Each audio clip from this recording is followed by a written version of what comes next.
신약의 연대적 도표, 성경을 보는 관점. 이 신약개론 같은 경우는 몰라도 되는 게 아니라 꼭 알아야 되는 거예요.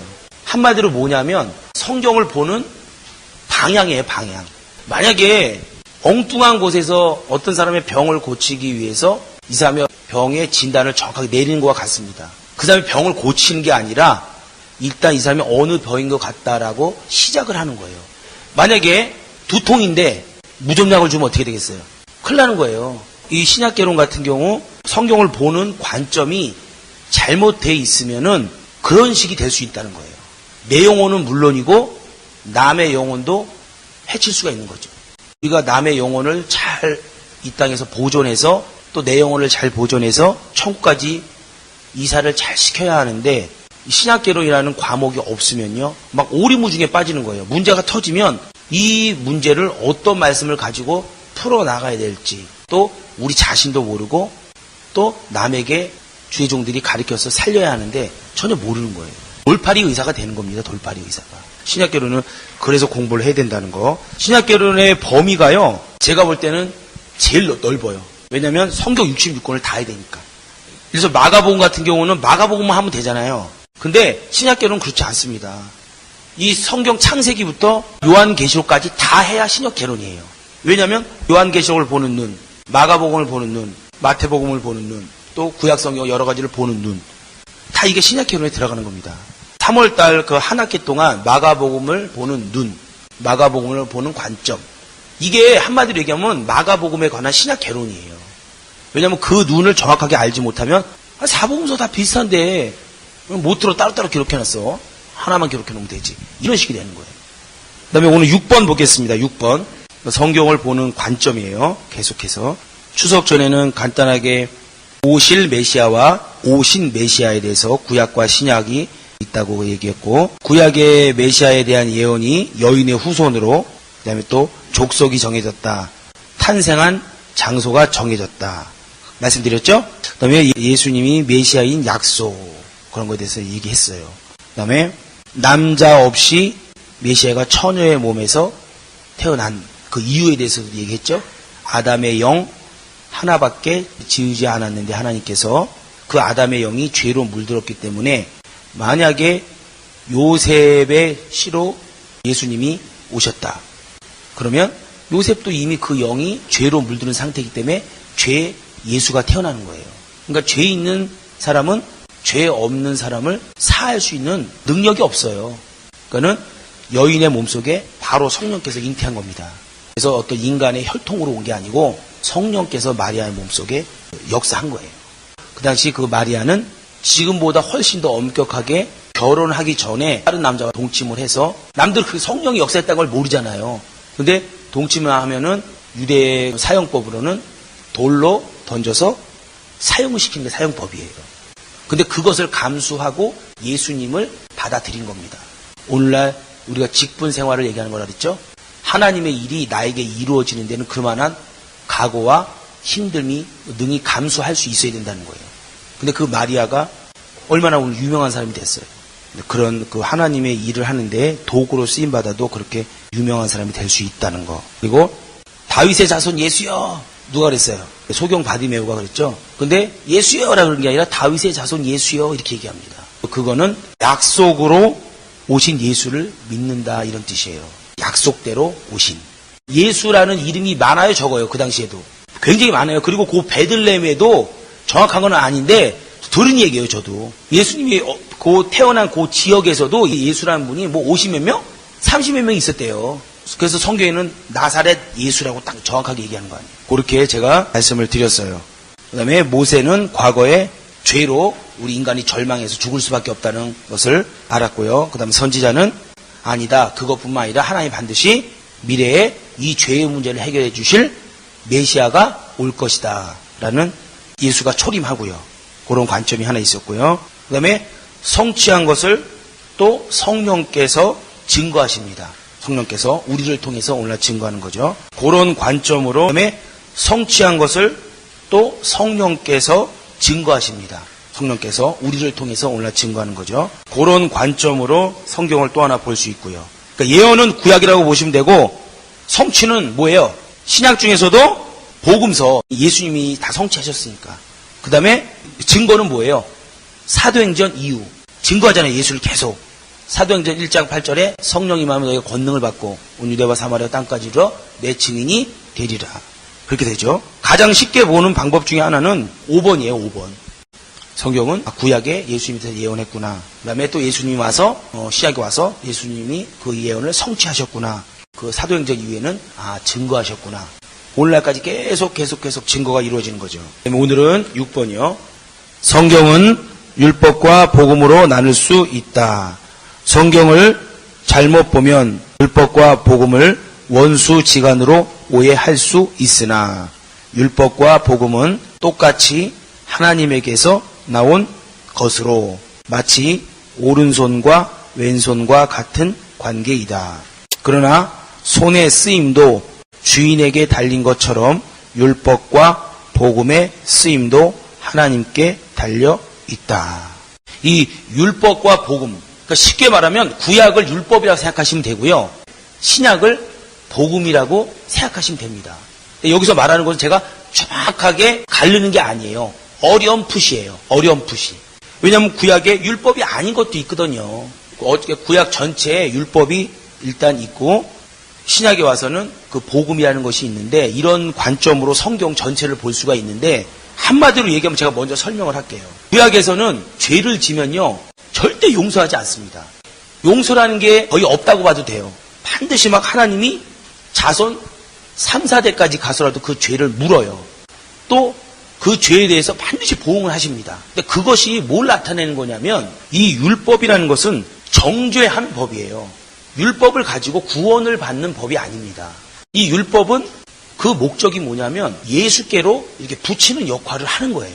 그래야 죄의 윤석 계속 보다 보면은 정말 내가 죄인이구나. 그리고 이 죄 때문에 지옥불에 던져질 수밖에 없구나. 이제 큰일 난 거예요. 이때 복음, 예수라는 그 어떤 살리는 분이 계시면 그분을 붙잡지 말라 그래도 붙잡을 수밖에 없는 거예요. 그래야 안 그래요? 그러니까 하나님이 원하는 게 바로 그런 겁니다. 바로 예수를 딱 줘버렸으면 인류 전체가 이 죄에 대해서 심각성, 죄 때문에 예수를 붙드는 이런 어떤 강도나 예수를 필요성을 느끼지 못해요. 근데 죄로 죽어가는 거예요. 죄로 병드는 거예요. 죄로 지옥불에 떨어지는 거예요. 그래서 반드시 이 문제를 해결해야 되는 그 어떤 것이 있어야 되는데 그것을 참고 기다리다가 하나님이 예수라는 분을 딱 보내준 거예요. 그때는 얼마나 절박해요. 여기 금식하신 분 계시죠? 배고픔에 대해서 간절하게 느끼니까 한 끼의 식사가 얼마나 소중한지 알 거예요. 마치 그와 같은 거예요. 율법으로 우리가 정죄를 받습니다. 너는 죄인이야. 죄 때문에 반드시 죽어. 그렇기 때문에 예수가 필요성을 사람들이 느끼게 되는 거예요. 예수께 딱 붙여지면 그때부터 사는 겁니다.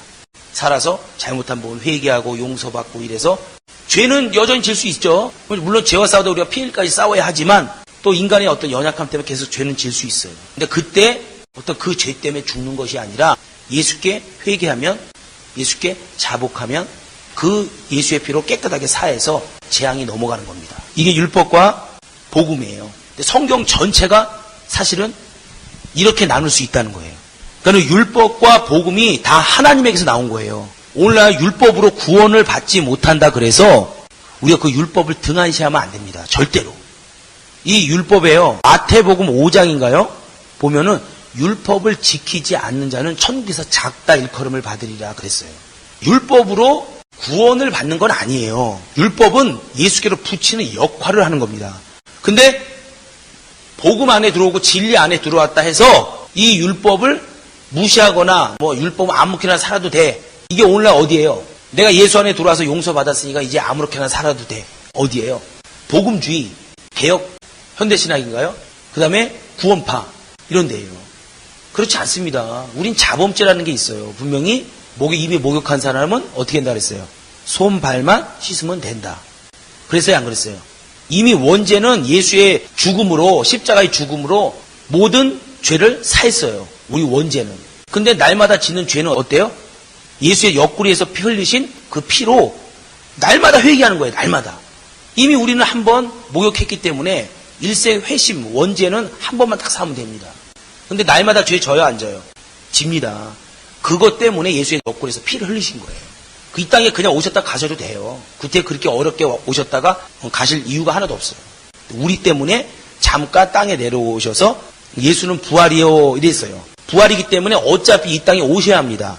근데 그때 인간을 하나님이 생각하셔서 피 흘리시고 가시에 면류관 쓰시고 징계 받으시고 나무에 달리시고 채찍에 맞으시고 요 일을 여기서 잠깐 하신 거예요. 그리고 다시 부활하신 거예요. 그러니까 예수님이 우리 때문에 100% 이 땅에 오신 건 아니고요. 예수님은 원래 보좌를 상속하기 위해서 이 땅에 오시기로 돼 있습니다. 근데 그때 인간을 잊지 않으시고 그 예수의 공로를 이 땅에서 이루어 주신 거예요.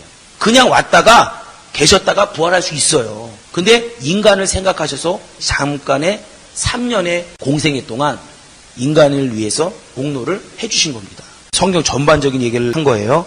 그 다음에 성경은 율법과 복음으로 나눌 수 있다. 1번 보세요. 율법의 역할은 정죄하는 것이다. 하나님의 진단이다. 정죄하는 것이고요. 우리가 죄인인 것을 발견하는 것이고요. 그러니까 발견이 안 되면 안 되잖아요. 발견하는 것이고 비유로 얘기하자면 당신은 무슨 병입니다. 라는 진단을 받는 거예요. 정확한 진단을 받아야 정확한 처방이 있지 않겠어요? 근데 진단과 처방을 여러 의사한테 받습니까? 그렇지 않습니다. 한 의사가 진단하고 그에 맞는 처방을 합니다. 율법의 역할 정죄하는 것이에요. 요한복음 8장을 한번 펴보세요. 다 아는 내용일 거예요. 근데 정리를 지금 해주세요. 3절부터 11절까지 한번 읽어보겠습니다. 서기관들과 바리새인들이 간음 중에 잡힌 여자를 끌고 와서 가운데 세우고 예수께 말하되 선생님이여 이 여자가 간음하다가 현장에서 잡혔나이다. 모세는 율법에 이러한 여자를 돌로 치라 명하였거니와 선생은 어떻게 말하겠나이까. 저희가 이렇게 말하면 고소할 조건을 얻고자 하여 예수를 시험함이러라. 예수께서 몸을 굽히사 손가락으로 땅에 쓰시니 저희가 묻기를 마지 아니하는지라. 이에 일어나 가라사대 너희 중에 죄 없는 자가 먼저 돌로 치라.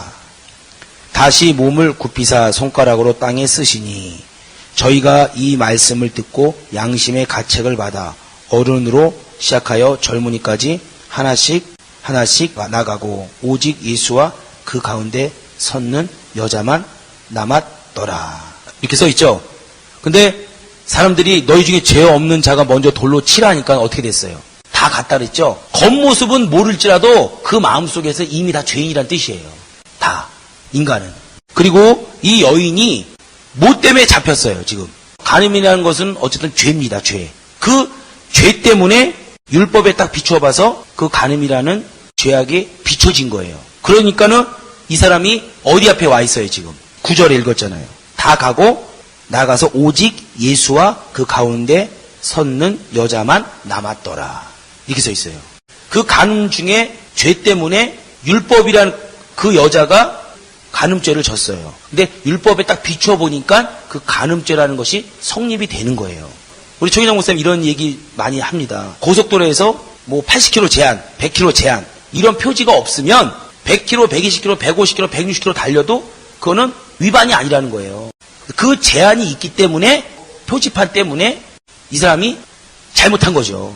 그와 같이 율법에 간음은 안 된다라고 얘기했기 때문에 율법에 비추어서 지금 이 여자가 고소를 당한 거예요. 그러니까 율법은 정죄하는 법이기 때문에 죄인이다 얘기를 해요. 근데 결국은 누구한테 붙여집니까? 예수께 붙여지는 역할이 되는 겁니다. 율법의 역할이 바로 이겁니다. 예수께 붙여져요. 본인이 그리고 죄를 깨닫는 거죠. 그러니까 하나님이 진단하는 거예요. 진단. 너는 죄인이다라고 진단하는 거예요. 그다음에 복음의 역할, 하나님만이 의로우시다는 것을 드러내는 것이다. 다 죄인이니까 당연히 다 모두가 죄인이라고 얘기하니까 하나님만이 의로우시다는 것이 당연히 드러나는 거죠. 율법의 정의는 의는 없나니 하나도 없다. 로마서 3장 10절에 나와요. 그다음에 복음의 정의는 뭐냐면 의는 오직 믿음으로 산다. 율법의 정의, 의는 없나니 하나도 없다. 전 인류 65억의 인구의 의인이 하나도 없다. 그러니까 모두가 죄인이라는 거예요. 그렇기 때문에 전 인류에게 예수가 다 필요한 거죠. 어느 특정 인종만 필요한 것이 아니라 어느 특정 나라만 필요한 것이 아니라 전 인류가 다 필요한 거예요. 그다음에 복음의 정의는 그렇게 죄인한 걸 깨달았으면 이제 우리는 예수께 붙여졌기 때문에 의롭다함을 받은 의인이 되는 거예요. 그럼 그 의인은 이제는 믿음으로 살아야 되는 거예요. 그럼 그 믿음이 뭐냐? 예수의 공로를 믿는 것이 믿음이고요. 또 이 땅의 삶 속에서 내 지혜로 살지 않고 하나님의 지혜, 하나님의 말씀으로 사는 것이 바로 믿음입니다. 그렇게 의인은 믿음으로 사는 것이 바로 복음의 정의예요. 오직 의인은 믿음으로 산다. 그 믿음은 예수의 공로를 인정하는 것이고요. 시인하는 것이고요. 또 이 땅의 삶을 내 지혜로 살지 않고 하나님의 말씀, 하나님의 지혜. 하나님의 말씀이 하나님의 지혜예요. 물론 순간순간 어떤 지혜의 말씀도 주지만 하나님의 지혜 중에 지혜는 바로 예수입니다. 또 예수가 하신 말씀이고요. 또 성령의 감동하심으로 오늘날 우리에게 전해지는 설교고요. 그래서 모든 일을 결정할 때 설교를 듣고 결정하면 됩니다. 저는 중요한 일을 할 때 또 제가 꼭 결정해야 되는 문제는요. 다른 걸로 하나님 기도하다 뭐 계시를 받고 이렇게 저는 검증을 안 받아요. 절대. 왜냐하면 그 부분도 물론 정확할 수 있지만 저는 목사님이 전하는 설교가 100% 그 달에서 전하는 설교가 성령의 감동하심으로 하나님의 말씀으로 믿습니다. 정말 믿어요. 그렇기 때문에 하나님 이래서 이런 계획을 갖고 있습니다. 이것이 옳습니까? 잘 모르겠습니다. 이거 기도 응답 좀 해주세요. 그러면은 제가 따로 받지 않는다는 거예요. 하나님 이번 주일에 목사님 오셨을 때 제가 이런 응답을 받았으면 좋겠습니다. 개인적으로 상담할 것도 없어요. 목사님 설교 중에 제가 이것이 옳으면 옳다고 해주시고 만약에 잘못됐다고 틀리면 잘못됐다고 얘기해 주시고 기다려라 그러면은 기다려라 얘기해 주세요. 이렇게 항상 응답을 받아요. 거의가. 이러니까 미혹이 있어요 없어요? 절대 없습니다. 아니 생각해봐요. 우리가 구약 성경을 먼저 읽기 때문에요. 개인적으로 막 계시받고 막 이런 게 있는 거예요. 근데 신약 성경에 보면은 그게 아니에요. 예배를 드리고 예배 가운데 주의 종이 말씀을 선포하고 그것으로 살아가는 겁니다. 그럼 지금도 똑같아요? 안 똑같아요? 예배는 제껴놓고 개인이 기도해서 응답을 받으려고 하는 사람들이 너무 많아요. 너무 많아. 그럼 예배 왜 드려요? 그렇잖아요. 예배는 우리 영혼이 살고 우리의 마음이 살고 우리의 삶이 하나님께 인도를 받기 위해서 하는 거예요. 예배를 왜 드리냐고. 그러니까 응답 따로 예배 따로 하나님의 공급 따로 예배 따로 이러는 거예요. 다 신앙생활이. 예배는 예배 안에서 모든 게 다 이루어져야 돼요. 예배 안에서도 여러분의 기도 응답이 이루어져야 되고요. 예배 안에서 여러분의 어떤 힘들고 어려운 그런 그 문제들이 해결이 돼야 되고요. 예배 안에서 또 여러 가지 같은 간에 다 공급을 받아야 그게 정상적인 신앙생활입니다. 근데 예배와 다 따로 해요. 근데 예배 시간에 와서 조는 거예요. 제가 그분한테 물어봤어요. 예배 왜 드려요? 하도 궁금해갖고 진짜 물어봤어요. 예배 왜 드려요? 저 같으면 진짜 그 시간에 놀겠어요. 아니 진짜 그러면 예배 따로가 아니에요. 신앙생활은 아주 예배하고 직결이 돼 있습니다. 지금은 구약 성경에는 그런 게 많이 없지만 형태가 많이 없죠. 지금 신약 시대에 와서는 전부 다 그거예요. 그래서 예배 때 기도 응답 받으시기 바랍니다. 뭘로요? 제가 기도해서 신령하게? 그것도 있어요. 없는 게 아니라고요. 그럼 우리는 보편적인 걸 얘기하자고요. 주의 종이 전하는 하나님의 말씀을 통해서 기도 응답 받자고요. 이러면 악한 영들이 감히 침범할 수가 없는 거예요. 제가 항상 기도 인도할 때 이래요. 하나님 이 단에서 오늘도 하나님의 말씀이 선포가 됩니다. 사람의 말로 받지 말게 하시고 하나님의 음성으로 듣게 해주세요. 또 우리의 심령이 옥토가 되지 않으면 그거 받아도 소용없는 거 아니에요. 그 옥토가 되게 해주세요. 기도 인도하면 이걸 빼놓지 않고 합니다. 그냥 문구로 하는 게 아니에요. 그래서 예배 따로 기도응답 따로가 아니에요. 예배 따로 심령의 공급이 따로가 아닙니다. 예배 안에 다 있는 거예요. 그 다음에 율법의 목적을 보세요. 죄를 깨닫게 하는 것이다. 다시 말해 예수께로 인도하는 길 이렇게 써놨죠. 로마서 3장 20절. 그러므로 율법의 행위로 그 앞에 의롭다 하심을 얻을 육체가 없나니 율법으로는 죄를 깨달음이니라. 율법으로는 뭐를 깨달아요? 죄를. 이게 제 간증을 얘기하잖아요. 제가 저번에 간증했죠. 십계명이 맨 앞에 딱 써 있어요. 그때 성경에 지금 맨 앞에 써 있는지 모르겠는데 그때 제 성경에 맨 앞에 써 있어요. 아, 이거 엄청나게 중요한 거구나. 또 10개로 또 요약까지 해놨네? 그러니까 누가 뭐 예수 믿는 사람이 없으니까 저희 집에는요. 그러니까 엄청나게 중요한 건 줄 알았어요. 진짜로. 물론 중요하죠. 하나의 말씀이니까. 근데 그거를 지키려고 제가 몸부림을 친 거예요. 진짜로. 몸부림을 쳤는데 거기서 딱 지키는 거는 아주 100% 지키는 거는 1계명밖에 없는 거예요. 다른 신을 섬기지는 않을 거예요. 최소한. 그것도 바로 신이 바로 옆에 있으면 혹시 몰랐어요. 근데 뭐 멀리 가야지 섬길 수 있는 거니까. 어쨌든 10개 중에서 제대로 지키는 게 없는 거예요. 그래서 저는 진짜로 예수 믿을 사람이 아닌가 보다 생각을 했어요. 이렇게 내가 노력을 했는데, 아니 생각해보세요. 6개월 동안 열심히 20계명을 지키려고 했는데 그게 안 되는 거예요. 그렇게 오히려 더 죄를 많이 짓는 것 같아요. 느낌에.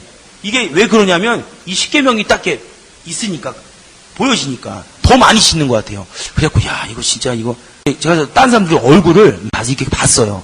근데 얼굴이 기쁜 거예요. 나만 죽상인 거예요. 제가 다녔던 교회도 몇만 명 되고 이런 큰 교회였어요. 근데 저 사람들은 뭐가 저렇게 기쁠까? 근데 나는 안 기쁜 거예요.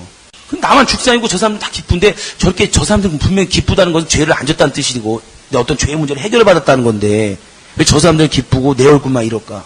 그리고 저는 진짜 그때 진짜 예수 안 믿으려고 그랬어요. 아, 나는 이게 아닌가 보다. 그래갖고 진짜 이불에 이렇게 누웠어요. 에라 모르겠다. 그러고 확 누웠어요. 그때 처음으로 주의 음성을 진짜 들은 거예요. 다른 것도 아닙니다. 엄청나게 무슨 성경 구절을 막 들린 것도 아니에요. 딱 한마디예요. 그러니까 예수가 필요한 거야. 이 한마디 딱 들은 거예요. 그러니까 예수가 필요한 거야. 그러니까 10계명 율법으로는 어떤 사람 딱 읽고 은혜 받았대요. 그건 새빨간 거짓말이에요. 10계명과 구약 성경을 읽고 은혜 받았다는 거는 여러분 100% 거짓말입니다. 그건 은혜 받은 게 아니고 은혜로 붙이는 역할을 하는 거예요. 제가 그 10계명을 보고 날마다 지키려고 안 했으면 하나님께서 그때 그렇게 음성을 들려준 거 아니에요. 그러니까 예수가 필요한 거야. 그러니까 예수의 피가 필요하다는 뜻이에요. 예수의 십자가가 필요한 거야. 이렇게 얘기한 거예요. 그래서 10계명을 통해서 확실한 뭐가 돼요? 정죄를 받는 거예요. 정죄. 아, 난 진짜 죄인이구나. 포기일보 직전에 진짜 포기하려고 그랬으니까요. 주의 음성이 들린 거예요. 그러니까 예수가 필요한 거야. 그때 만약에 하나님께서 내 이놈! 그러니까 필요한 거야! 그랬으면 안 믿었을지도 모르죠. 탈탈러서 그러니까 예수가 필요한 거야. 제가 지금도 그걸 못 잊겠어요. 그때 성경이 뭐 이렇게 지금 이론적으로 율법과 복음으로 나눌 수 있는 거라고 배운 게 아니기 때문에 그런 관점에서 성경을 본 거예요. 아, 그렇구나. 이거구나.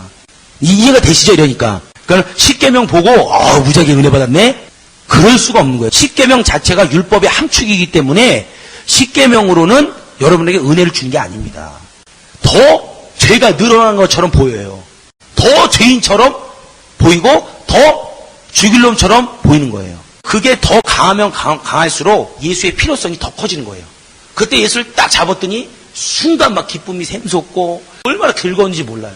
아, 이렇게 절박함 속에 뭐가 필요하다? 희망과 소망이 나오는 거예요.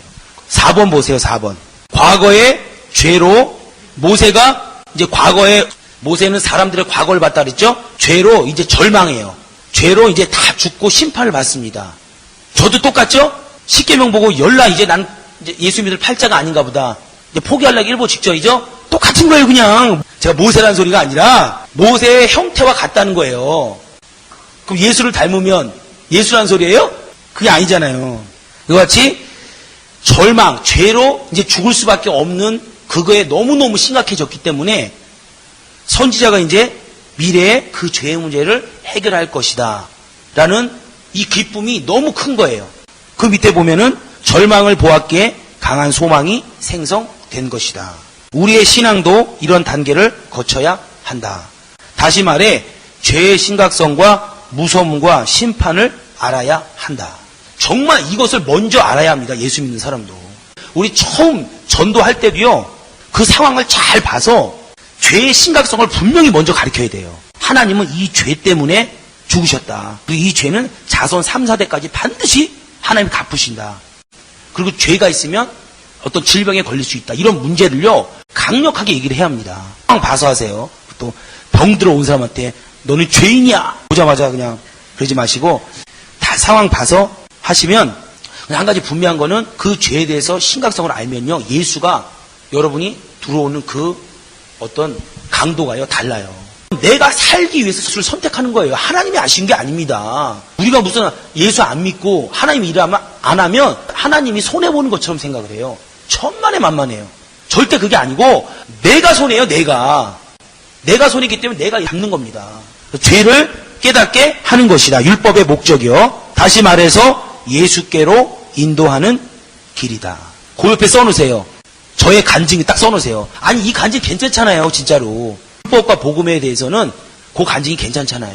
율법이라는 것은 죄를 깨닫게 하는 것이고요. 다시 말해서 예수께로 인도하는 길입니다. 그럼 예수는요, 천국까지 인도하는 길이에요. 그렇게 적어놓으세요. 율법은 예수께로 인도하는 길이고, 예수는 요한복음 14장 6절에 나오잖아요. 나는 길이요. 천국까지 인도하는 길이다. 천국의 삶을 살 수 있도록 인도하는 길이다. 예수께 붙여지는, 예수를 만난 건 누구나 다 아는 거예요. 예수께 얼마나 강력하게 붙여지느냐가 문제입니다. 얼마나. 그 예수의 필요성을 꼭 느껴야 돼요. 근데 내가 죄인이라는 것을 심각하게 받아들이지 않으면은 예수가 마치 내 삶의 어떤 도구로밖에 생각되게 안 되는 거예요.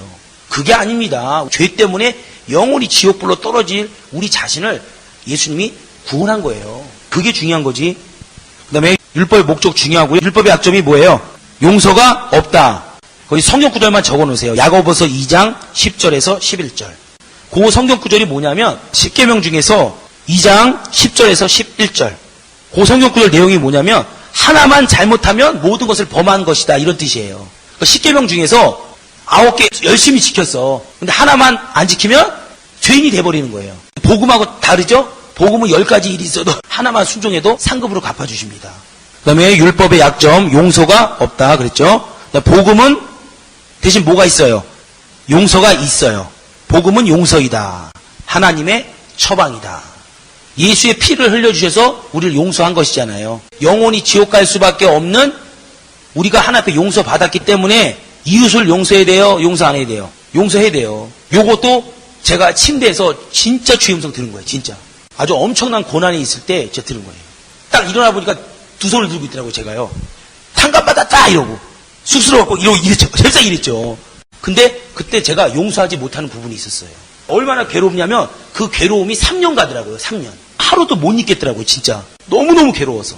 3년 갔는데 남들 같으면 미쳤을 거예요. 진짜. 저처럼 머리가 좀 개운하고 크게 생각 안 하는 사람이 3년 갔으니까 딴 사람 같으면 미쳤을 거예요. 진짜. 좀 소극적이고 이런 사람들은 제가 봤을 때 미쳤을 것 같아요. 그리고 또 은혜 받는 거예요. 어느 날 또 목사님이 용서하라 그러면 내가 먼저 손 내밀지 뭐 그 부르면 제일 많이 우는 거예요. 또 그래 오늘 가서 손 내밀자. 근데 며칠 또 못 가는 거예요. 또 그런 거예요. 또 너무 괴로운 거였어요. 용서하는 게 쉽지 않다는 거를 제가 알았어요. 근데 또 목사님 설교가 실력 있는 사람이 용서하는 거야 또 그러잖아요. 그래 용서해봐야지. 집에 오면 또 달라지는 거예요. 그래서 그래 나는 용서할 또 팔자가 아닌가 보다. 또 이런 식으로 가기 시작하는 거예요. 우리는 성경에 뭐라 그랬어요? 1만 달란트를 용서받았다 그랬죠? 그 말이 뭐냐면 지옥불에 떨어지는 죄에 대해서 용서를 받았는데 이 땅에서 소소한 거, 작은 거를 너희도 용서해 줘야 된다는 그 뜻이에요. 하나님께서 다른 게 없더라고요. 누가 봐도 저한테 그런, 제가 3년 동안 고난이 있을 때 누가 봐도 저한테 그런 것은요, 법적으로나 인간 양심으로나 제가 잘못한 게 없어요. 근데 하나님은 딱 한마디 하시더라고요. 정말로. 이거예요. 이거. 네가 용서받았기 때문에 너도 용서해라. 계속 똑같은 말씀이에요. 네가 용서받기 때문에 너도 용서해라. 2000년도에 그 일이 있었는데 2008년도쯤에 완전히 잊어버렸어요. 8년 걸렸습니다. 8년. 그 정도로 힘들었어요. 고난이 엄청나게 힘들었어요. 진짜. 지우고 싶은 거예요. 그러니까 우리가 용서받았기 때문에 용서받은 우리가 해야 할 일 그러고 써놓으세요. 1만 달란트를 탕감받았기 때문에 100데나리온을 탕감해 줄 수 있어요? 없어요? 있습니다. 근데 이 내용에는 뭐라고 써 있어요? 그게 아니잖아요. 자기는 용서받았는데 자기한테 조금 꾼 종을 후드러 패죠? 후드러 팬다고요. 뭐냐면 우리가 지옥 갈 죄를 용서받았는데 남의 죄를 조금 했다고 죽일 놈을 만들어버리는 거예요. 그래버리면 하나님이 기뻐하지 않죠. 주기도문에 뭐라고 써 있어요? 우리가 우리에게 죄 지은 자를 사하여 준 것 같이 우리의 죄를 사하여 주옵소서. 이렇게 써 있습니다. 그러니까 굉장히 중요한 거예요. 이 땅에서 남을 탕감해주고 용서하는 게요. 이게 굉장히 중요한 겁니다. 또 마태복음 써 있잖아요. 형제하고 어떤 다툼이 있었는데 너희가 예배를 드릴 때 그것이 생각이 나면 뭐라 그랬어요? 예물을 제단 앞에 두고 가서 화해하고 예배를 드려라. 그랬어요. 이만큼 이 땅에서 용서하고 이게 굉장히 중요한 겁니다. 하나님이 역사할 수 있는 소스를 만드는 거예요. 통로를 만드는 거예요. 또 창피한 얘기를 또 해야겠네, 제가. 제가 일부 예배 때 또 어느 장로님이 저한테 시비를 거는 거예요, 시비를. 서구 이제 처음 맡았는데 이 양복 입고 딱 서 있어갖고 땀 뻘뻘 흘리고 있어요, 아침에. 그래서 사람들이 나보고 왜 서 있냐요. 저보고 한심하다는 거예요. 근데 한심하다고 그렇게 얘기하면 안 되잖아요. 그래서 제가 그냥 좀 슬슬 올라오는 거예요, 여기서부터. 그래, 20%, 30%, 40% 쭉 올라오는 거예요. 얼굴이 시뻘게 좀 땀이, 식은땀이 흐르는 거예요. 더워서 그런 게 아니라 열받아서 흐르는 거예요, 열받아서. 결정적으로 뭐라 딱 그러는 거예요. 막 같이 해버렸어요, 제가. 그때요, 그리고 일부 예배 제가 담당이니까 일부 예배 딱 들어갔는데요. 그때 진짜로 주임장 또 들은 거예요. 나는 하나님이 그 율법과 복음을 설명하게 해주시려고 그런 건지 몰라도 그때 뭐라 그러냐면 하는 그런 거예요. 제가 그대로 할게요. 너 그 장로에게 가서 사과하고 와라. 딱 한마디 하는 거예요. 그래갖고 제가 울면서, 제가 울 사람입니까? 제가 솔직히? 그때 그렇게 싸웠는데 제가 그날 예배 100% 성공했어요. 그럼 제가 지금 농담으로 얘기하지만 이게 용서하지 못하고 남을 탕감해주지 못해서 내 영혼이 그늘지는 거예요. 내 삶이 그늘지는 겁니다. 정말 제가 그때 너무나 많은 걸 깨달았어요. 그 다음에 제가 이거 써왔어요. 왜냐하면 이거는 진도 나가는 게 중요한 게 아니라 내 영혼이 어떤 용서하지 못해서 하나님 앞에 나와 관계가 안 된다면 오늘 강의 들을 필요 있어요, 없어요? 무의미한 겁니다. 그때 총회장 목사님 92년 메인스타짐 집회 때 계신 분 계세요? 목사님이 설교 중에 다른 게 기억나는 게 아니고 그 집회를 어떻게 성공했는가. 근데 목사님이 이런 말씀하셨어요. 막 기도하는데 목사님에게 주의 음성이 와서 뭐라 그랬어요? 총회장 목사님이 그 집회를 하기 전에 기도를 휴지 한 통을 갖고 왔다 그랬잖아요. 그래갖고 막 기도를 했대요. 근데 그때 기도응답이 어떻게 왔냐면 이 집회를 성공하기 위해서 그 얘기는 하셨는지 안 하셨는지 모르겠어요. 이 집회를 성공하기 위해서 한마디로 얘기하면 너하고 좀 원수진 사람, 너 때문에 당신 때문에 상처 입은 사람에게 사과하라는 거예요. 먼저. 그래갖고 그분이 다 전화를 해서 미안하다 했다는 거예요. 그때 그래서 92년 메인스타임 집회를 성공했다는 얘기를 제가 들었어요. 여러분 이거예요, 이거. 하나님이 우리를 용서했기 때문에 우리가 남을 용서하고 이해하는 거예요. 저도 지금 2010년도 9월 29일 현재 용서하지 못한 사람들이 제 손가락, 이지손가락으로 있어요. 누가 봐도. 근데 매일 축복합니다. 하나님, 처음에는 그 인간을 축복하시옵소서. 그 니은을 축복하시옵소서. 얼굴은 저주받았으면 좋겠다, 야. 근데 말은 축복하소서 이거예요. 근데 지금은 하도 하니까 얼굴도 진짜 축복받았으면 좋겠다. 이렇게, точно 100%는 아니에요, 솔직히. 네. 근데 그렇게 되더라고요. 이게 축복하니까 내가 살더라고요. 그리고 남을 미워하니까 내가 죽더라고. 내가 살기 위해서 우리가 남을 용서하시기 바랍니다. 그렇게만 일단 적어 놓으시면 될 것 같아요. 용서받은 우리가 해야 할 일. 그다음에 율법의 약점에 그러므로부터 한번 읽겠습니다. 그러므로 진단과 처방이 모두 하나님께로부터 나온 것이다. 한 의사가 당신은 암입니다, 폐암입니다 이렇게 진단을 합니다. 그러면 그 진단에 합당한 처방을 내려주시는 거예요. 예, 이 약을 드세요. 이 주사를 맞으세요. 그래갖고 병이 낫는 겁니다. 그와 같이 하나님께서 우리를 죄인으로 진단하셨어요. 그 진단만 하고 끝난 것이 아니라 죄인이라고 진단한 것에 대한 처방을 내려주셨습니다. 그 처방이 뭐예요? 예수, 더 구체적으로 예수의 공로, 또 이 땅에서 살아갈 수 있는 예수의 말씀, 성경 이런 겁니다. 진단과 처방을 같이 주신 거예요. 곧 율법은 우리가 죄인이라고 얘기하는 것이고요. 복음은 예수라는 처방을 한 것이죠. 그러니까 이런 것과 같습니다. 한 수도꼭지에서 찬물이 나오고 더운 물이 나오죠. 근데 찬물의 목적이 있고 더운 물의 목적이 있잖아요. 거기에서 이 율법도 하나님이 주신 것이고 또 복음도 하나님이 주신 거예요. 두 개 다 귀한 겁니다. 용도가 서로 다른 것 뿐이에요. 우리가 복음 시대에 왔으니까 율법을 무시하면 될까요? 안 될까요? 안 됩니다. 다만 율법으로 구원을 받지 못하는 것 뿐이에요. 율법 자체는 용서라는 것이 없기 때문에 잘못하면 그대로 콱 이거기 때문에 용서가 없어요. 율법에 용서가 없기 때문에 율법을 완전케 하기 위해서 예수 그리스도가 온 거죠. 7번 이 성경을 보는 관점에서 율법과 복음 간단하게 설명한 거예요. 이게 다 율법과 복음이 아니에요. 중에 일부입니다. 근데 중요하다고 생각하는 거를 성경의 관점에 넣은 거예요. 제 간증도 일부러 섞어 넣었어요. 왜냐하면 더 이해가 잘 되기 위해서. 7번 보세요. 성경은 예수 그리스도에 대하여 말하고 있다. 요한복음 39장에서 말하는 성경은 구약 성경을 말하고 있다. 신약 성경은 AD 100년 이전에 모두 기록. 이 도표 한번 보세요. 이 공포가 뭐예요? 정경 있죠, 정경. 정경으로 인정받고 책으로 이렇게 만들어진 걸 얘기하는 거예요. 근데 요한복음 5장 39절에서 예수님이 직접 얘기하잖아요. 이 성경은 나에 대해서 얘기하는 것이다. 책으로 만들어졌어요? 안 만들어졌어요? 그때는. 안 만들어졌어요. 어떤 신약 성경이 이렇게 책으로 만들어질 때가 아닙니다. 그렇기 때문에 여기 보면은 AD 29년 한번 보세요. 거기 보면 요한복음이 나오죠? 그 부분에 있었던 일입니다. 그때는 신약 성경이 만들어진 게 아니에요. 구약 성경밖에 없었어요. 그렇기 때문에 여기서 얘기하는 이 성경은 너 나에 대해서 얘기하는 것이다. 이 얘기는 구약 성경도 예수에 대해서 얘기하는 것이고 신약 성경도 앞으로 올 신약 성경도 예수에 대해서 얘기하는 것이다 라고 얘기하는 거예요.